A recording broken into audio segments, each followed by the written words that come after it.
Hey, my name is Alexa Patrick. I am a poet, a singer, and an educator, and this is my After series.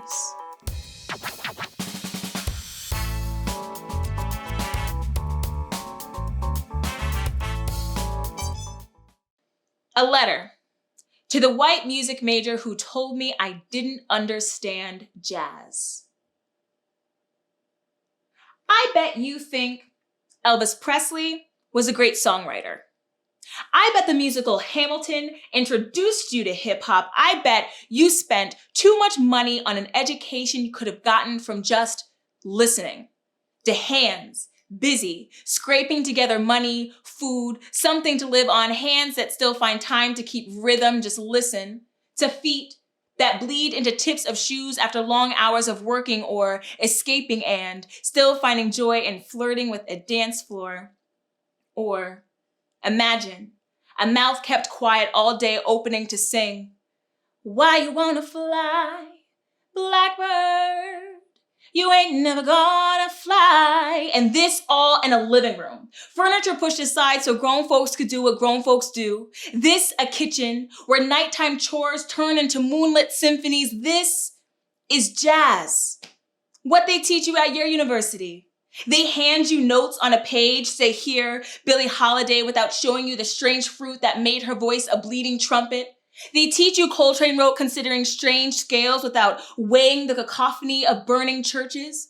Jazz at its root, underground tracks eating black bodies away from fire. Reduce that to a classroom and I do not understand. Your university is a temporary shelter for those who can afford it. My people barely permitted in its facilities until 50 years ago. Our names fill your curriculums. Even when we're not on your rosters, we created our own. Our jazz is a home, a door wide open, crumbling institutions with the audacity of making music out of its dust. Just listen to us. To me, who you told didn't understand, when I too have seen everything burning. I too have felt lost in a place I lived my entire life. When every day I was ugly because nobody heard me beautiful, it was jazz that lifted my chin to its mirror. Show me how black folks spin sorrow into spaces for living, into rooms without ash. I am that music, descendant of people who build what they are told they cannot have, a home, a stage, a voice. You tell me that I don't understand, but no, this is mine.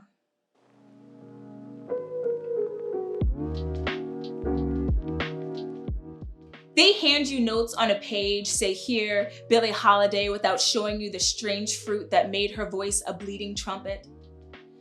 All right, so this line is one of my favorite lines or favorite stanzas because I just picture the person who I'm writing about I'm picturing them receive the sheet music to the song Strange Fruit, which, is one of Billie Holiday's most famous songs, right? Receiving the sheet music and just reading it as if it were sheet music, but not actually understanding that when she's talking about strange fruit, she's talking about a body. She's talking about someone who has been murdered and who is bleeding, a living thing.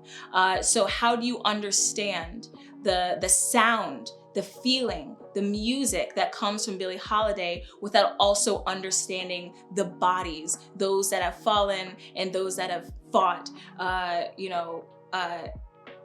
for this music and for what this music stands for, right? You cannot possibly understand this music without understanding Black people.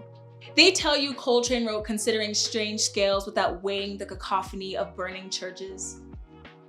I love this stanza because of how many layers it contains. So when I think about Coltrane, I think about his weird scales in his music.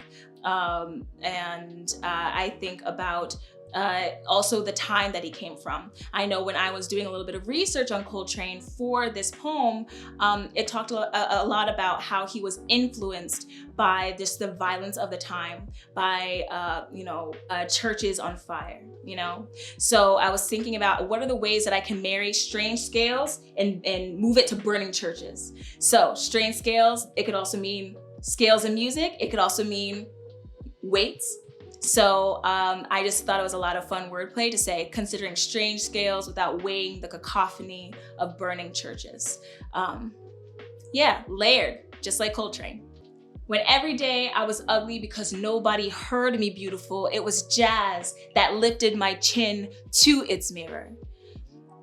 This stanza is one of my favorite stanzas because every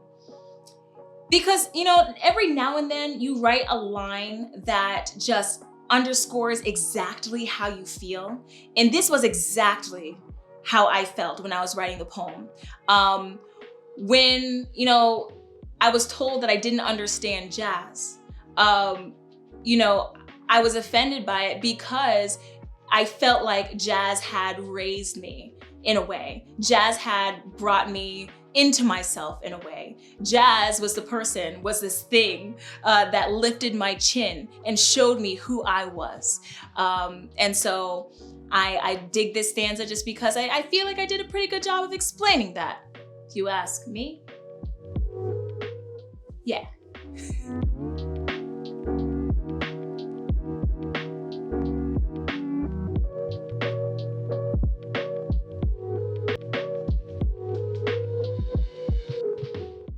You know those moments when you get into a fight or someone says something wild to you and you don't come out with the right thing to say until like a day after the moment has passed? That is exactly what this poem is. Poetry gives us the opportunity to sit with the moments in which we were angered or offended, and we get to write up a rebuttal. It can also be super cathartic.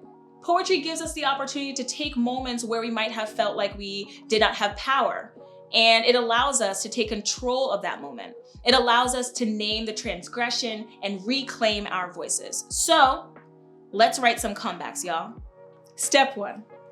Here's the part where you reflect on moments that you have felt like you did not have a voice, or a moment in which you experienced a transgression. Think about the moments when you felt you could not respond to someone the way that you wanted to respond. Think of the moments that appear to you regularly, that you think of often, the moments that seem to call for a resolution. Thinking about these moments can be difficult, so I want to remind you to all please take care of yourselves. Please do not write about anything that you are not ready to write about. That said, think of the moments that you feel you are able to take control of and write about. Choose one to be the topic of your poem.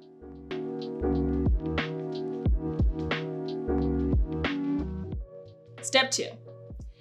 Now that you have the topic of your poem, think about the larger conversation that this topic is a part of. Think about the history of the issue. For example, in my poem, the music major telling me that I didn't understand jazz reflected the larger issue of people appropriating and being ignorant about Black culture. Maybe you are writing about the time you were shopping in a store and you were followed by a clerk. Maybe you are writing about the time your date ghosted you. All of these things are a part of larger issues, but you get to name those issues. If you're stuck, partner up and ask a friend. You'd be surprised how these small moments that we've experienced in our lives relate to entire movements.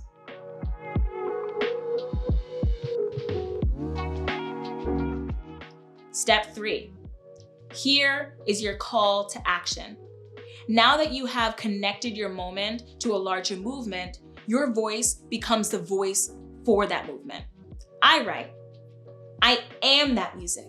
Descendant of people who build what they are told they cannot have, a home, a stage, a voice. You tell me that I don't understand, but no, this is mine.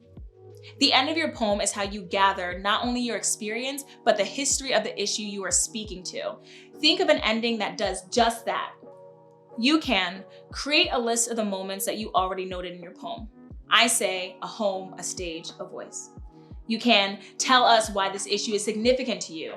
I say, when every day I was ugly because nobody heard me beautiful, it was jazz that lifted my chin to its mirror. Or you can flip the transgression on its head. I say, you tell me that I don't understand, but no, this is mine. Or of course, you can try something new. Surprise us, gather us, drop the mic, dear poet.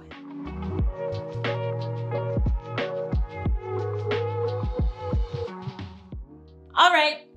Thank you so much. Again, my name is Alexa Patrick, and this was my after series. I would love to see and hear the poems that you all have created after this prompt. So please hit me up on social media. You can find me at Alexa Laurel. That is AlexaLaurel. Thank you.